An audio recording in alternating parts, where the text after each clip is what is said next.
All right, well, today we get to meet Olympian Lisa Weagle. So this Ottawa native has been on the curling scene for just under 20 years.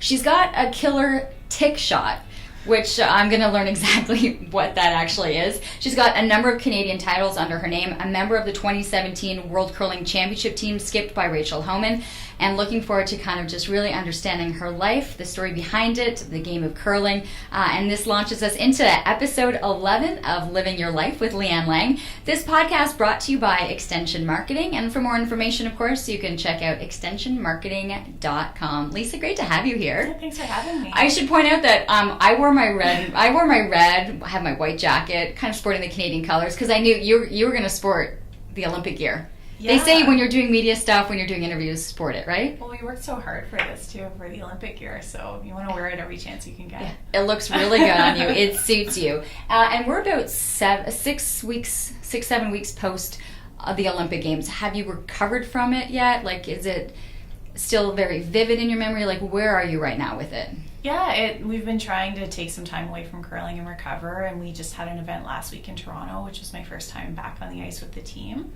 But definitely a lot of emotions around the Olympics and everything that we went through and all the work leading up to it, the jet lag from coming home from Korea. So it's been a longer recovery process than I expected. Mm-hmm. Emotionally, not as much physically, but emotionally?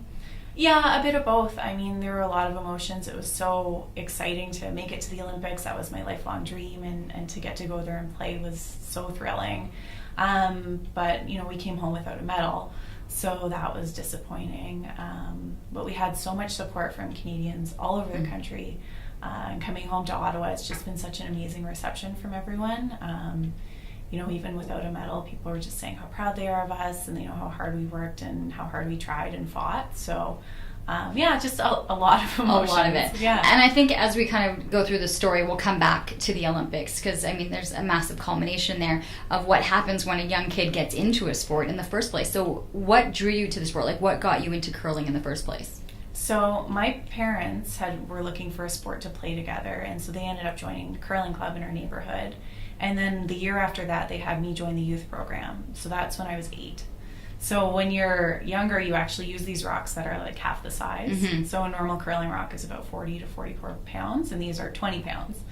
And so you've got these little kids kind of pushing these rocks around and learning how to sweep. So it was pretty cool. You got to do some skills and drills and things like that, and then you play a little game. Is it called like Little Rock? It's called Little Rock. Okay. Yeah. I remember covering some of them. Yeah. And so then you come off and you have a hot chocolate and some donuts, and that was pretty exciting for me, when you're 8 years old, and I got to meet a lot of people, and from there started playing in a few more events. Okay, so you're 8. Had you tried other sports? Had you been, had an athletic tendency? Like, was this something that you thought, okay, I'm just going to go and try this because mom and dad are doing it?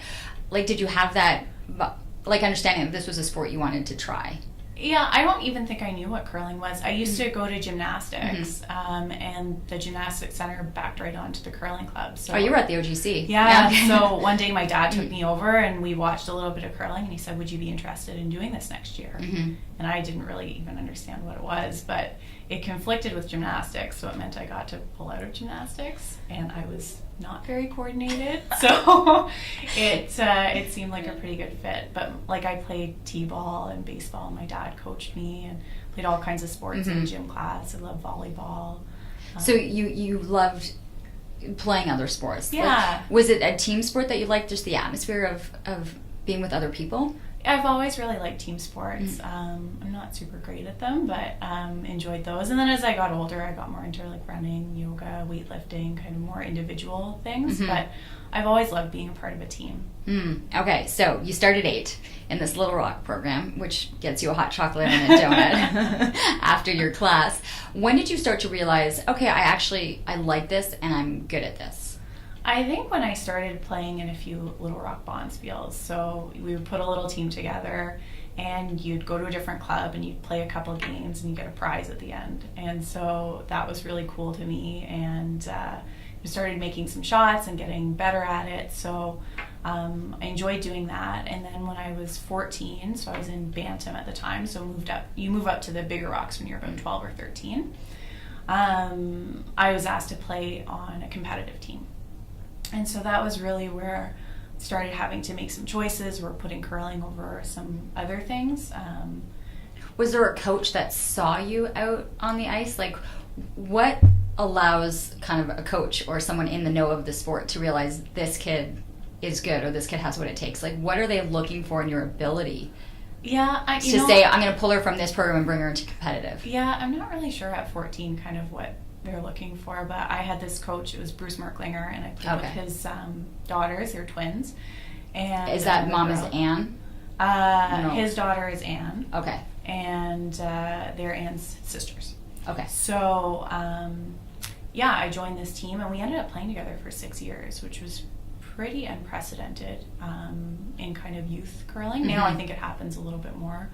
But yeah, we kind of found this team and stuck together and had the same goals and the same drive, which I think is so important for a team, especially a team of 4 people.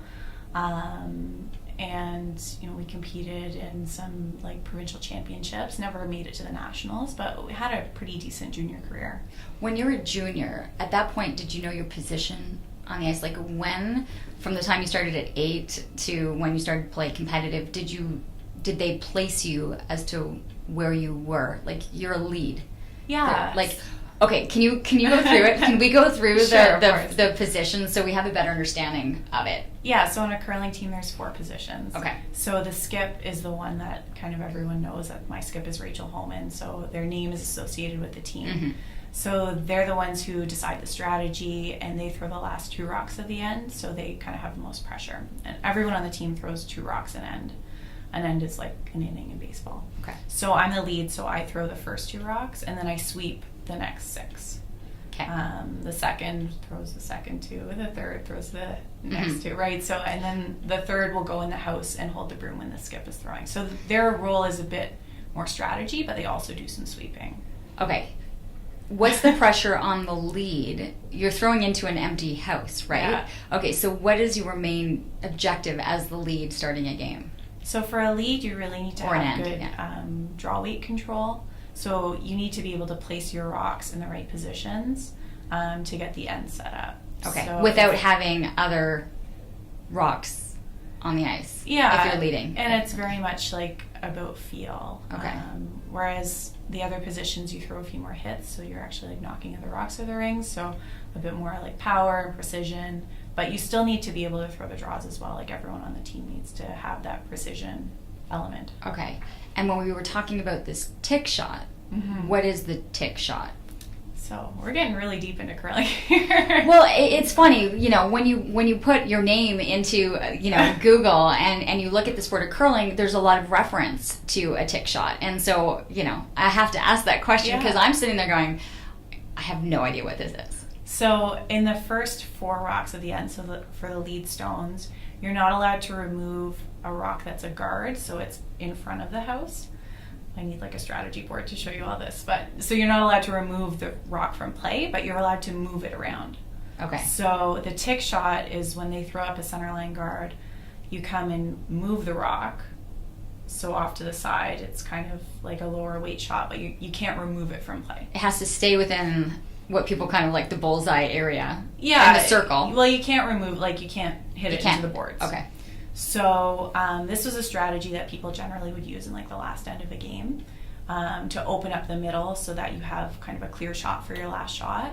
But we started using it in 2013 in like the first end of a game. Because you're the lead. Yeah, and so we got really confident and practiced this play a lot that people hadn't really done at that time. So it kind of got associated with my name, with your name, I guess. Okay. Yeah. It's kind of neat, though. Yeah, it's pretty cool. When people associate a certain skill with the sport. Yeah. Okay, so let's go back. We're back into you're with the Merklinger girls at this point in junior. Had you already established then that you were in that lead position? Was there a part of you that wanted to skip? Like, where are you at that point? I actually played second all through juniors. So lead and second are kind of a similar skill set. But I always, and they're called front end is what we would call the lead and second position. The third and skip are called back end. So I always loved playing front end. I loved sweeping. I loved kind of throwing the setup shots. I didn't really love all the pressure of throwing skip. Okay, so it wasn't something that you wanted to do. No, I've never wanted to skip. So I've done it in some fun stuff before, Right. but Is it that different being in the skip position? Like, is there a reason why there's so much pressure, or that name is has such a correlation that name goes with the team? Yeah, there's a lot of pressure on the skip, and they're kind of the face of the team, and they've got to make all the last shots, and you've got everyone's dreams kind of riding on you and making your shots. So I have so much respect for Rachel and for all the skips I've played for, but it's not something that I've wanted to do. How different then? How many skips have you played for over a longer period of time then? Like the junior team? Yeah, and then for Rachel, and there was kind of a period in between where I was played with Jen Hanna too, right? Yeah, for one season I kind of stepped in when one of their players couldn't play. So yeah, there was a period of time where I was focusing more on school and building a career and wasn't curling so much. But yeah, for the last 8 years it's been with Rachel, so that's definitely the longest. Okay. How different is the game under a different skip? Does it change a lot? Like, is there more pressure? Are they more vocal? Is there, I would think their personalities would be different as to how you're going to deal with kind of like this team captain. Almost. Yeah, well, and even with the whole team, right? You're a small team. It's not like a hockey team or soccer team. There's only 4 of us. So everyone's personality is really important on the team, and everyone can play a leadership role. So yeah, we spend a lot of time on our team talking about communication and team dynamics and just making sure that everything's flowing the way it needs to. Because with such a small team, you can't have an issue. Is there a cost, when we talk about parents who have hockey players or figure skaters, I mean, with any sport, there's a cost associated. When you started to play junior, started to travel, started to do all these bond spills, did you start to feel like, okay, it's a family commitment, there's a financial aspect to it, that it was worth the dedication, the time commitment for it? Yeah, and when I was in juniors, we would play kind of around Toronto area. We weren't traveling super far, but my parents said it probably cost them about $5,000 a year when I was playing. Which is a pretty significant investment on their part. But I wasn't really thinking too much about that. It was more just I really loved it. And I put a lot of time into, when I was playing with Lee Merklinger's team, I would drive out to Winchester once a week to practice because one of the girls lived there and we had great ice time in Winchester. And, missed some school for some of this curling stuff. And you start to put some time into it, but it didn't really feel like work because I loved it. When did it start to change? And I have noticed, especially as I was covering sports for so long, and I find curling and golf have been very parallel in going from what many people considered a game. Let's be realistic. Every time I covered a bonspiel, it was just about the amount of beer. The amount of beer that was in the rink, cooling down for when everyone was there for the bonspiel. And so there was an association, and please don't be angry with me, that it wasn't necessarily athleticism at work, very similar to golf for so long. And then there seemed to be a shift that there was more of a requirement to be athletic and in shape to be more successful. Were you there for that shift of kind of just playing it to play, then becoming more of a trained athlete to have a better game?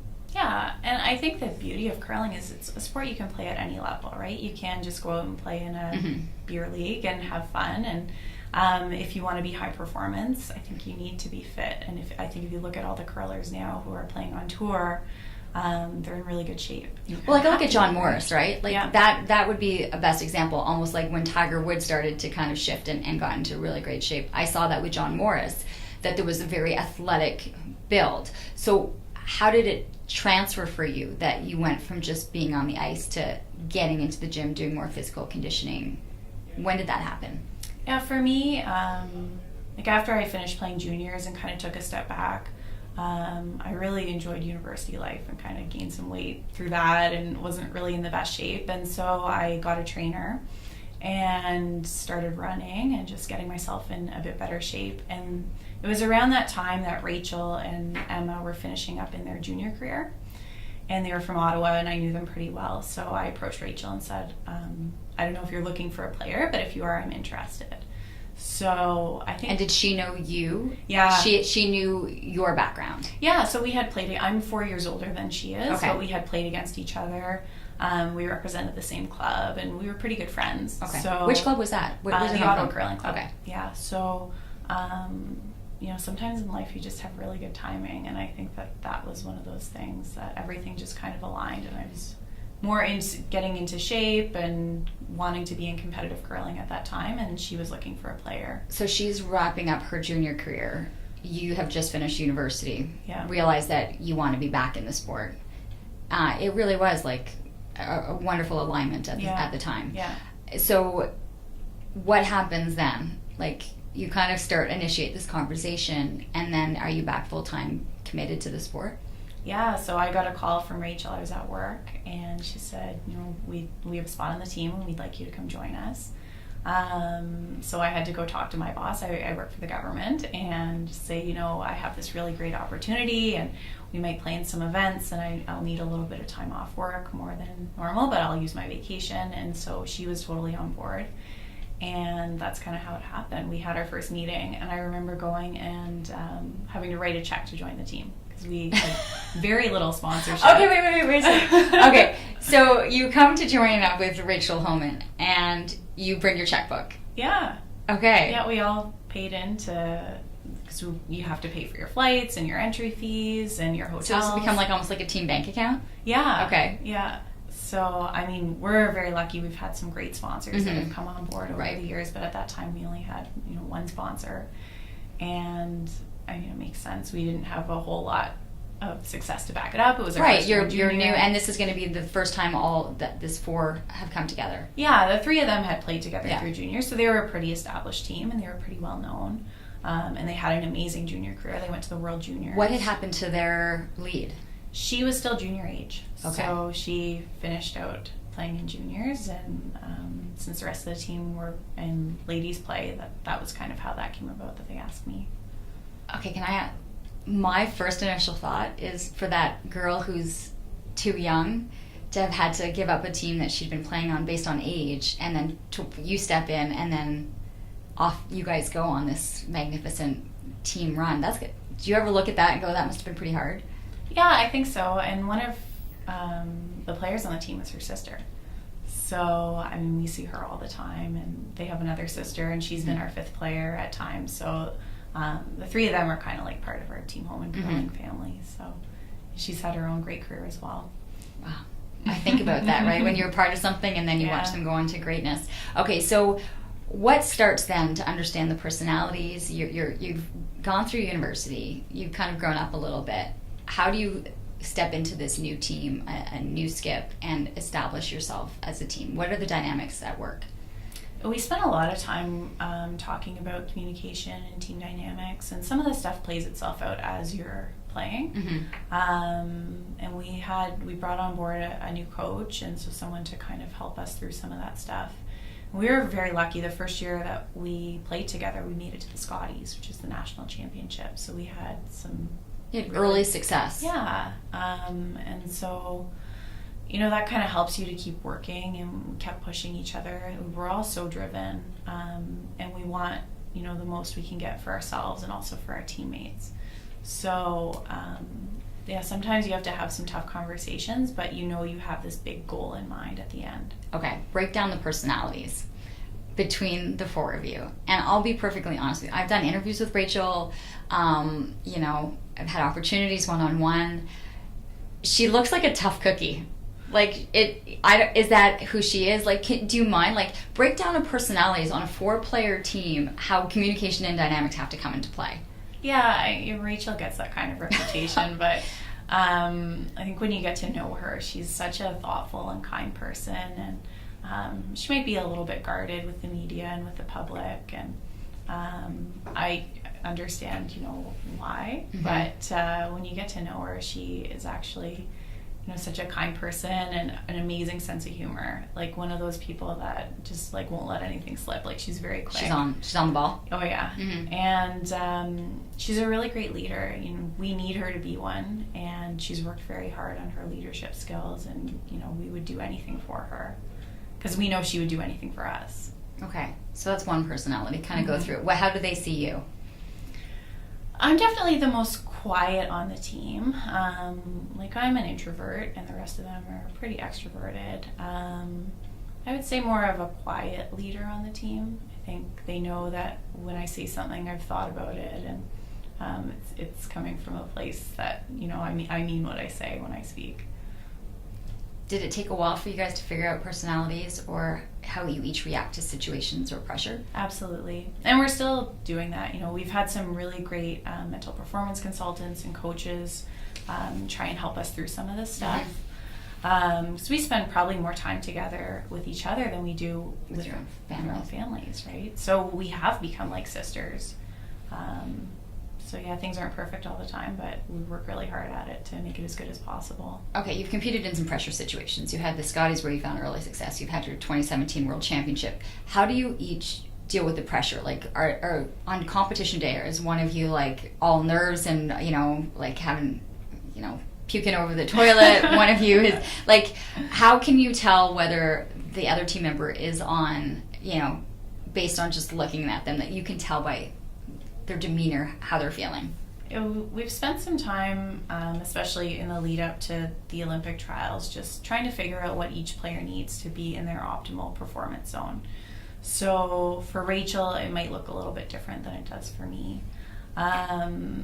But for us, being able to lean on each other and share how we're feeling and have that really good communication, especially before a game and during a game, is something that's just so important for us to be able to perform. Would one of you say, guys, I'm having a tough time, like I'm really nervous today, and another player going, I actually feel pretty good? Like, are you able to feed off of each other? Is it that much open communication, or is it... Yeah, absolutely. I mean, to some degree, sometimes you just have to fake it till you make it. Have you done that? Yep. Yeah. But okay. then there's been other times where I've said that. I said I feel really nervous, and a teammate will say, "Well, we've got this, and win or lose it, we're going to go out and play our best and just enjoy the moment." And for me, that was really what I took into this season, was trying to feel really grateful for where I am. And enjoy the moment and just think, if this is the last curling game I ever play, how do I want to be? What kind of teammate do I want to be? And what kind of player do I want to be? And so I hope to have a long career, but I've taken a bit of comfort in having that mindset going into every game, is just, if this is my last game, how am I going to be? This podcast is brought to you by Extension Marketing. They are a new breed of marketing agency that acts as your virtual marketing department, designing and implementing cost-effective marketing strategies that will grow your business. I can speak to this personally, as I've been using the Extension Marketing team to help me launch and grow my business. Founder Pat Whalen has been a lifesaver for me, a genuine coach, guiding me along the way into uncharted territory. Tell them you're a friend of the show and receive a free 1-hour consultation.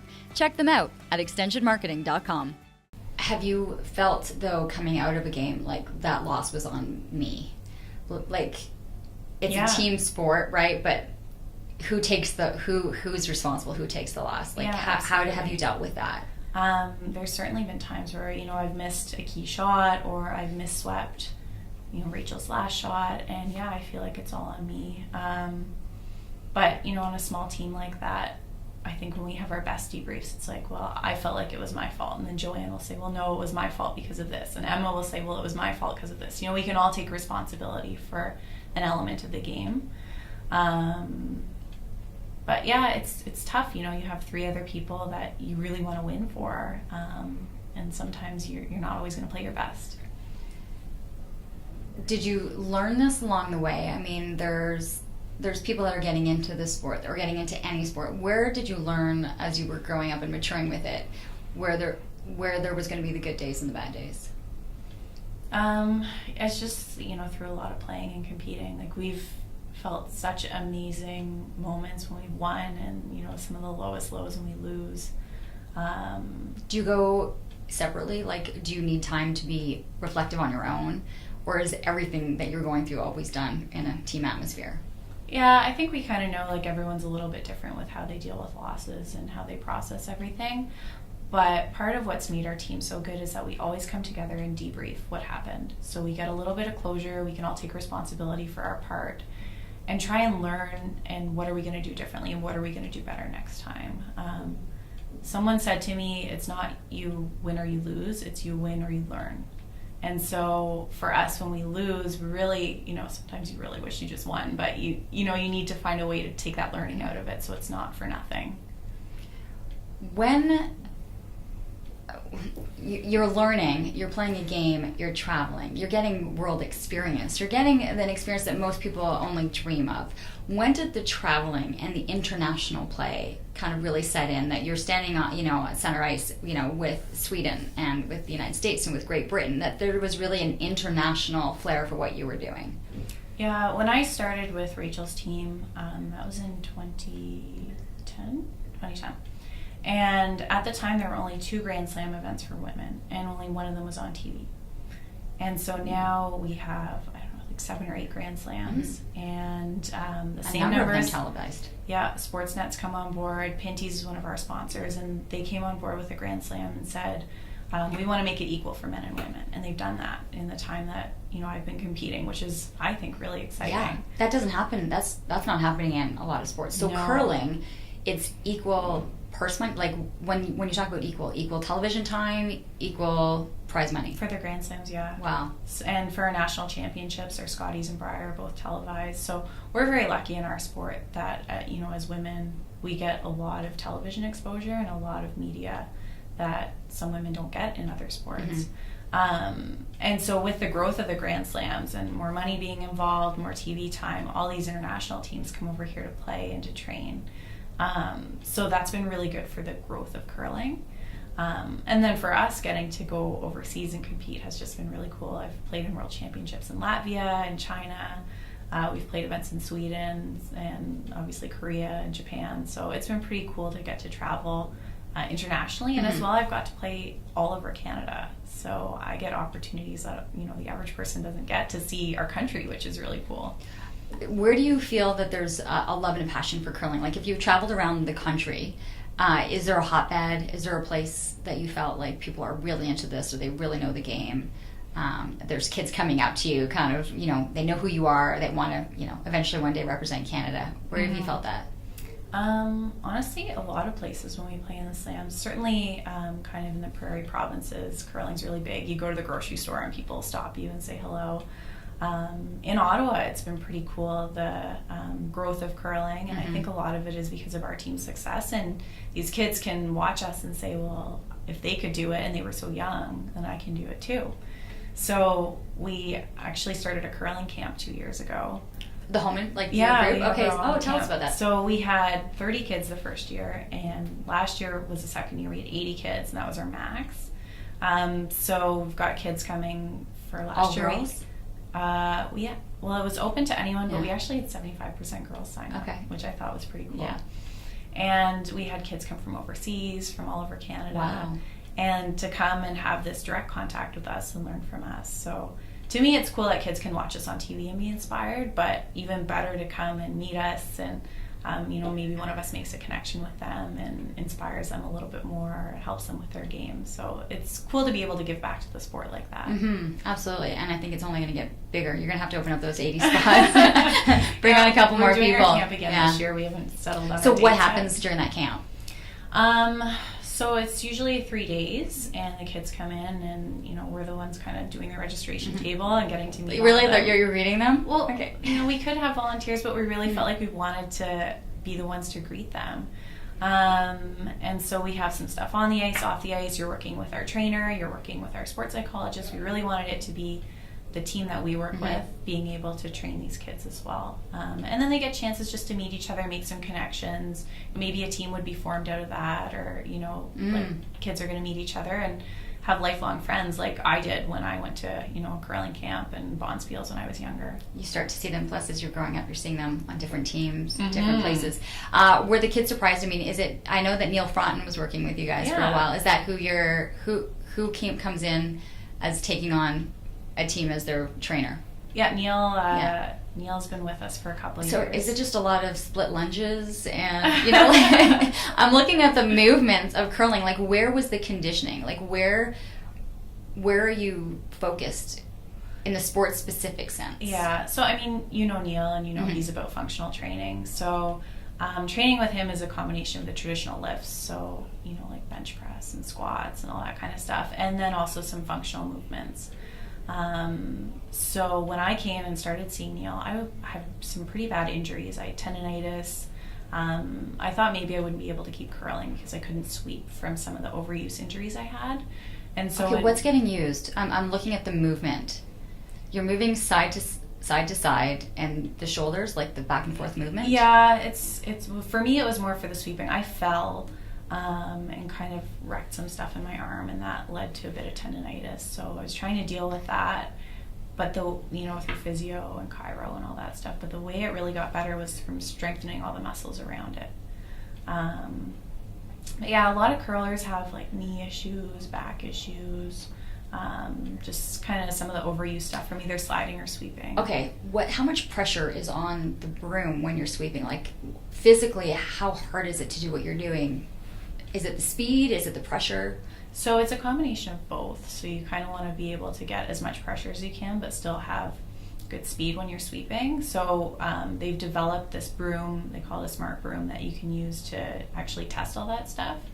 So I mean, ideally you want the highest percentage of your body weight possible over the brush, which means you're holding yourself almost like in a plank position on the ice, moving quickly, right, and brushing. So there's a lot to it.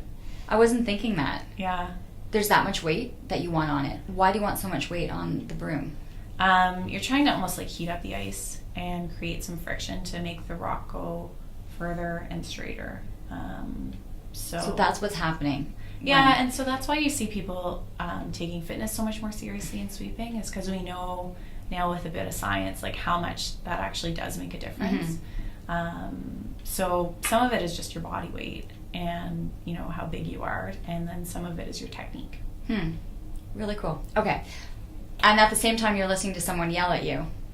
Yeah. Okay, I want to... You should come try sometime. Hurry hard! To understand that. Okay, so let's fast forward a little bit. We're talking about the international play. We've talked about equal coverage for men and women on TV and with prize money.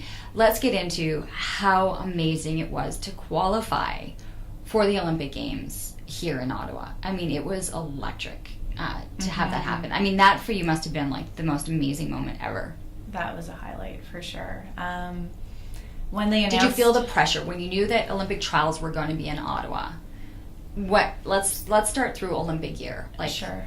Well, I mean, the last Olympic trials 4 years ago, they were in Winnipeg, and we had an okay week, but not great. And in reflection, we realized we tried to do too many things different in the year before the trials. I think we all felt really nervous, like we had to do more, and went in feeling really stressed and nervous and like we weren't good enough, at least for me. So this time around, we said, if we're going to try new stuff, it's going to be in year 1 and year 2 of the quad. Okay, because you've already captured, at this point, the 2017 World Championships. Like, you guys are on a high. Yeah, but I mean, we knew the trials would be in Ottawa kind of like 3 or 4 years ago, right? So we had a lot of time to plan for this. So we started trying out some new strategies, like doing some things off the ice, meditation, some mindfulness training, breathing, all this stuff. So it wasn't like 3 weeks before the trials we were like, oh my God, we need to do all this new stuff, right? We had been doing it for years. So I think we took a lot of comfort in that, knowing that we had all these kind of routines set into place. And then for the trials being in Ottawa, we just decided to really embrace it and enjoy it. We had won the Scotties in Kingston and Montreal and St. Catharines, so all very close to home. So we know we play really well in front of a home crowd, so that was kind of part of our storyline, and we really did believe it. And since it was in Ottawa, we did a few things that we wouldn't normally do for events. Like we rented out a house in Canada. So we were able to live there and control our environment, control the food we had, our drive to the rink. So we were really just able to control our environment and feel Which really would have been comfortable. similar to what another team would have had to do if they were all traveling together, right? Teams from British Columbia, teams from around the country. It was staying as a unit. Like, yeah. They might have been staying in a hotel. You Exactly. guys left your homes and stayed together. Yeah, so we would have either been in the hotel or we decided to rent this house. So that was something that we found worked really well for us. And so we practiced it a couple years before. Every time we were on the road and we had an opportunity, we'd rent a house and make sure that, that was a thing that worked for us. There was a lot of prep. A lot lot of of foresight, like A lot of looking planning. ahead. Yeah. Okay. And were husbands allowed to visit the house in Canada? Like, No. were there visits, or no? It was really, this is us, and this is the perimeter, and no one's coming. Yeah, in we this. kept our Okay. bubble, and it worked really well for us. Mhm. I mean, we would see our families at the rink. They were at all our games, which was amazing. But we had talked to them beforehand and just said, this is what we think will give us the best chance for success.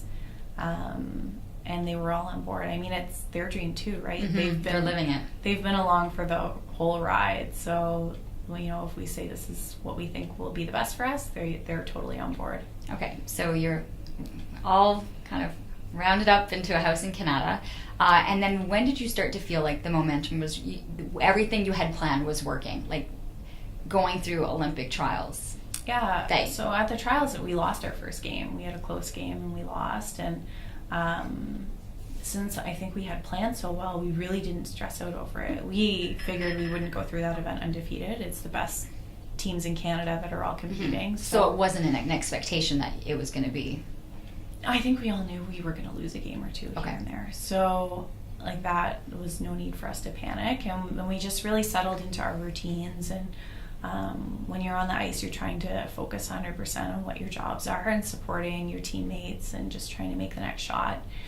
And I think that really helped us, was just trying to stay in the moment. And when you needed to check out, you could kind of enjoy the crowd and look up and see people wearing shirts that we had made for them and cheering for us. And are you looking what's happening on for the other draws? Like, Not are you really. looking at the next door? No, I mean, when we weren't playing, sometimes we would watch the draw on TSN, but more to just see how's the ice reacting, how are the rocks, as opposed to like what's our opposition doing. We really just tried to focus on ourselves. Okay, so you wind down Olympic trials and you're getting to the final game. When are there increased butterflies, nerves? Like, where did you kind of think that, oh my God, my Olympic dream is actually, it could be a possibility? Yeah, I mean, you certainly do get nervous, right? And I was pretty nervous before, but Do you eat when you're nervous? I force myself to. Really? Okay. Yeah. I was able to, when I was competing, and I thought I would be sick most of the time. I always had to have like 5 grapes on standby, and those grapes, that was all I could, like, and I would slowly, like, it would take a couple minutes for me to actually eat the grape, but that was it. I had 5 grapes, and somehow I had to consume them by the time I got to competition. So for me, I knew I couldn't eat. I would be better on an empty stomach than trying to put something in. You would force. Well, for us, a game is 3 hours. Yeah. So you need to stay mentally and physically sharp for 3 hours. Are you able to eat? Are you able to do anything while you're playing? Yeah. You can. So usually around half, like there's a 5th end break. So Okay. at that point, I would maybe have like half a banana or some fruit Okay. and just maybe a bar. Just try and keep myself going for the rest of the Did you have game. like something favorite? Like, was there a food? Like, for me, it was grapes. Like, was there a go-to for you? Like, food? In the middle of the game, I don't know, just some fruit No. usually. What about before a game? Come on, you're telling me that you didn't have like anything that you needed to have. You had to have. Come on. Yeah, we kind of ate the same things all the Thank time. you. What So- did you eat? Well, Rachel would get up every morning and make eggs for us when we were at the Okay. house. So she we'd have- cooked. Yeah. So Okay. we'd have a big breakfast, eggs, potatoes, like a little salad. She actually made all of that. Like, Yeah. Well, Okay. and her stepmom is an amazing cook. Okay. So she actually brought all this food over to the house. She had made ahead of time. So Okay. we had like soups, fish, chicken, like anything you could really want was at Was the there. house. Yeah. okay.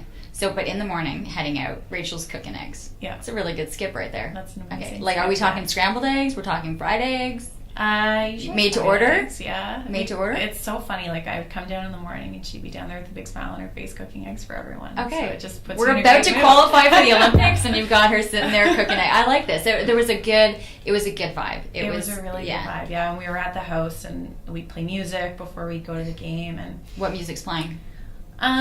we had a playlist, a little bit of everything. As I told you before, Yeah. I'm a little bit into country now, and You're a new fan. I'm a Yeah. new fan. Some rap music and top 40 stuff. Okay. Just like Just blasting. Just music in the Yeah. house. Okay. And we would play trivia sometimes when we feel we were getting nervous. It's just a really easy way to keep your mind off it. It's just we'd have like a little Trivial Pursuit game. And Okay.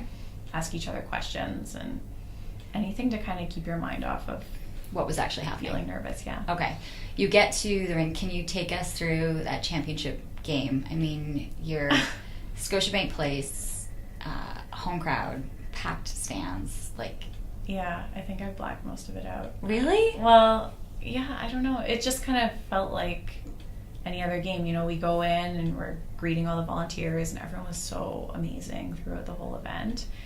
And I just remember walking out on the ice and like feeling nervous, but feeling really confident, and that I knew that in that moment I was going to do everything I could to help my team win. And if we didn't win, life would go on.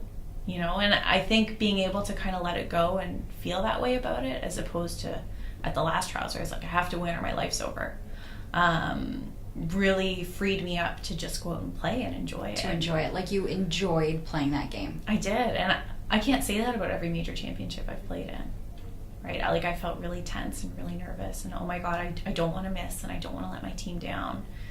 But being able to find that zone where I was just free to play and be myself and just enjoy the experience was pretty magical, and doesn't happen all the time, right? It was a magical day. I remember watching the final and being at home and knowing that you guys had qualified, and the embrace from the city. I mean, it was electric.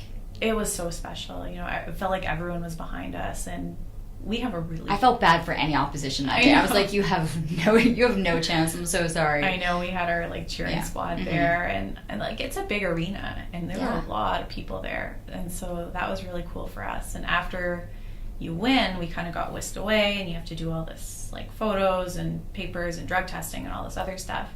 And then the men's game was later that evening, so we went up to a suite, and someone had organized like all of our family was there.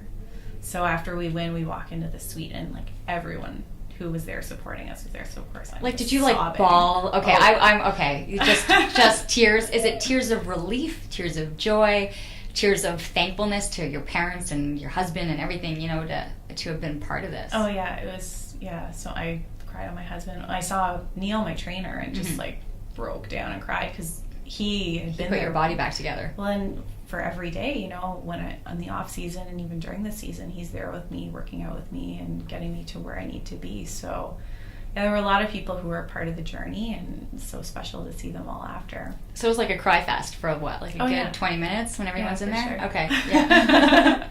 And you must know everyone's families. Like your family is, I would think, like sisters, cousins, aunts, uncles, the whole team. With their parents. Yeah, their I mean, siblings. the families spend a lot of time traveling together too, and they really know each other well. And like Rachel and Emma have played together since they were 11, so their parents are great friends and know each other really well. But yeah, I mean, the families and the support team just become like an extended family too. So was it weird to do drug testing? Like, it's a very different experience, I think, for most people, knowing that they're being tested because they're heading to the Olympic Games. Yeah, and we had been tested numerous times over the years, so you just kind of accept it as like a fact that you're just going to have to go do it.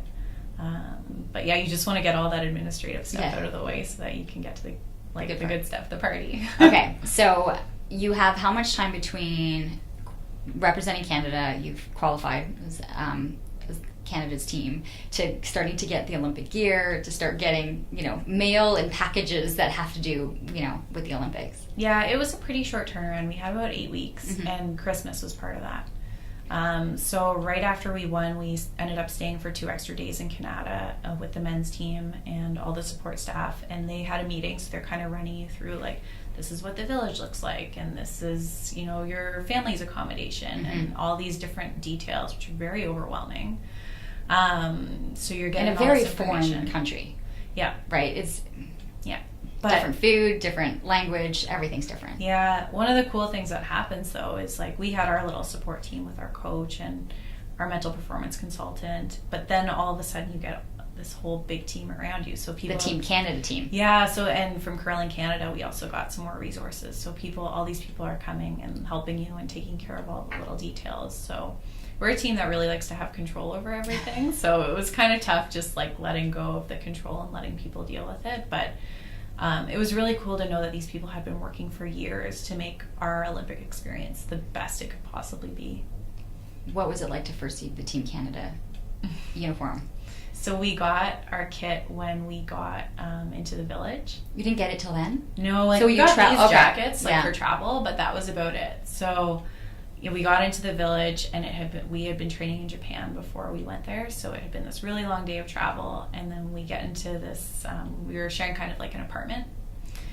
And we get in and we have these suitcases there, and they're full of all the clothes. So at this point, we're tired, we're really hungry, but we like brought a mirror out into the room and just tried every single piece on because we were so excited to get it all. So it was pretty cool. Pretty neat. Was there a favorite outfit? Like, I mean, especially too, you're looking at what you're actually, like, there's marching, there's Team Canada opening ceremonies, but then there's the actual gear that you're going to be wearing on the ice.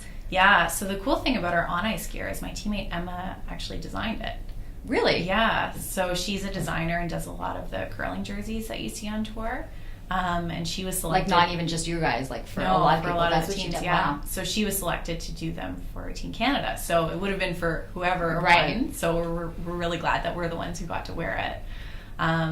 Was it really cool for her to see it, like, her designs on you Yeah, guys? for sure. And the Canadian gear looked really sharp and had a really cool design. So I'm sure she was really proud, and we were all really proud to wear it.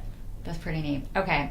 So how did you adjust to the food, the training schedule? Like, take us through a little bit of the start of the Olympic experience. So we had been in the World Championships in China the year before. So that was our first time playing overseas in Asia. So we used that as an opportunity to kind of try out some strategies to deal with jet lag and food and things like that. I mean, the nice thing about the Olympics, which I didn't really realize until we got there, is like you kind of feel like you could be anywhere. Like, there's a big cafeteria, and they've got all kinds of food to like different tastes, and so you can pretty much get whatever you want to eat there, including McDonald's. It's perfect for performance, high performance athletes. Okay. So yeah, you know, it was definitely a bit of an adjustment, and living in the village was like every day. It was like we have to pinch ourselves. We're walking around wearing our Team Canada clothes. You're part of a bigger team, which I think was one of the coolest things. So you see all these athletes that, you know, maybe you've seen on TV, like Tessa and Scott, or, you know, they're sitting beside you at breakfast, and a very kind of surreal experience, but really cool. Like a little starstruck a bit? With some people, like, yeah. Like, there's some pretty major, you know, Olympic athletes, not only on Team Canada, but, you know, worldwide. So you go through that. Can you take us through opening ceremonies? Yeah, that was one of the things that I was really looking forward to, and it was everything I had hoped it would be. Like, there's a very long wait kind of before you get to go there, and that's a lot of the Olympics. It's kind of hurry up and wait. But as we were marching out, it just felt really special, and the four of us linked arms, and we all had tears in our eyes because we had worked so hard and worked so hard for each other to get there. That, you know, to be able to march around and just enjoy that experience. I mean, that's something that I've watched on TV since I was a kid, right? You never think you're going to get there. So very, very cool to enjoy. Magical, that. Yeah. overwhelming. Like, are you verklempt? You know, like, are you, like, as an athlete, I would have, like, Olympics for me, like, they were just out of my reach, right? So I'm always in awe of those that get to that, to get to walk in wearing that Team Canada uniform. Was it just the group of the Canadian athletes of being a part of that team, or was it the response and the lights and the show? Like, yeah, it was everything. Like, it's everything you could imagine it would be. You know, and just all those different elements coming together to create this really magical moment. And with the opening ceremonies, nobody's competed yet, right? Everyone's still hopeful and excited, and because really, when you think about it, only a few people are going to walk away with medals at the end of it, right? Yeah. But yeah, I mean, the crowd and everything. It went by too fast. Were your parents able to take that in? They weren't there for the opening, but my parents were there for the Olympics, yeah. Yes, okay. I actually had a lot of friends who are associated with you who weren't there had booked their tickets to get there, but hadn't booked in until after the prelims because they were like, well, one of favorites going in, we're going to get there in time for all of the playoff rounds. That was where the massive disappointment had. It was not the outing, I think, that anyone had really intended. Was there a panic button at one point? Like, when did things just not seem to be going as well as they were at Olympic trials? When everything just seemed to be going the right way, it seemed like it was very different. Yeah, playing there? and like even in hindsight now, it's kind of hard to pinpoint like one or two things that might have gone wrong. And we lost our first 3 games, which was a tough start, and we played really. When was the last time you guys had ever lost 3? Like it was brand new territory. Yeah, exactly. So we tried to kind of pinpoint what was going on and what we could do differently in the games. Not really hit the panic button, but just try and make small improvements because we weren't losing our games by very much.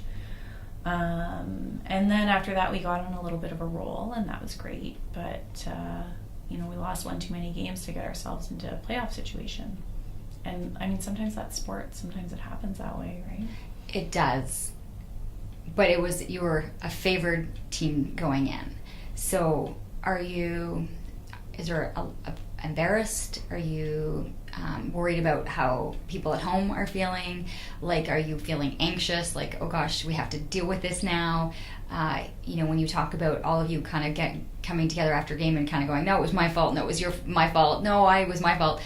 Like, where was your mindset? Like, how were you guys coping with it together? This was a very foreign place to be for you guys. Yeah, we leaned on each other and tried to support each other as much as we could through it, and we had a really great support team around us. But I mean, it wasn't easy. Like, yeah, we did feel like we were kind of letting each other down, and we knew we had a whole country cheering for us, and wanted to do the best we could for them. Was it that when you're at the Olympics, you were playing the best in the world, that the competition was just better those days? Like, or that people don't realize the Olympics, there's a reason why they're so prestigious, is that it's anybody on any day at that point. Yeah, and I mean, that's sport, and then that's curling, is, anyone can win, and as Canada, you definitely have a bit of a target on your back with the Maple Leaf. But I mean, we're not going to make any excuses, right? We just didn't, I don't know, we missed a couple shots that we needed to make, and that was the difference. Can I ask what it was like? I saw a couple of the post interviews.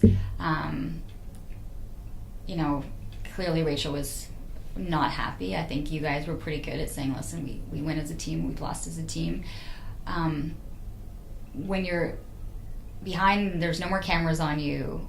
Was there a good cry? Was there a release of emotion? Can I ask, like, what you personally, like, went through? Yeah, for me, I mean, after we got knocked out, I got back to the hotel and had a good cry. But before going to the Olympics, we had talked about it and said, we don't want to let results impact how we feel about being here and about our Olympic experience. So it wasn't easy all the time to just kind of, like, pick yourself up and go see your family at Canada House, or, go and watch some other sports and just try and enjoy being there. But we did, and really tried to make the most of our experience because we had worked so hard to get there. And I don't know if we'll ever be back. I hope we will, and we're going to keep working for it. But curling is about more than wins and losses, and we just really wanted to enjoy the Olympics. What did you get to take in when you were there?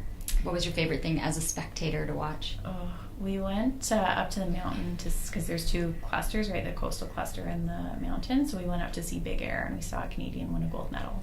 That was pretty neat. Cool. Yeah, and we went to some speed skating, some men's and women's hockey. It's neat to get to see other athletes in their element too. You took in as much as you could. Mm-hmm. So you just mentioned it. You could see maybe possibly another Olympics. It's something that you're striving for. So did you guys take a break, and then are you regrouping to get back into the competitive season? What happens now? Yeah, so we took a break about 5 weeks after the Olympics, and we just played in Toronto last weekend. So we had our meeting there and talked about the future, and we're all on board. And very excited and optimistic about the future, and figuring out different ways to get better. And I think we had been kind of pushing the game, and people have caught up. So now we've got to find a new way to get another step ahead. Have you let your boss know at the government of Canada? I mean, you were working a full-time job with the government and training, so that's taken it back. You've put it back full-time into the sport. Yeah, I took a leave, and I think I'll take a little bit more. It's really hard to do both.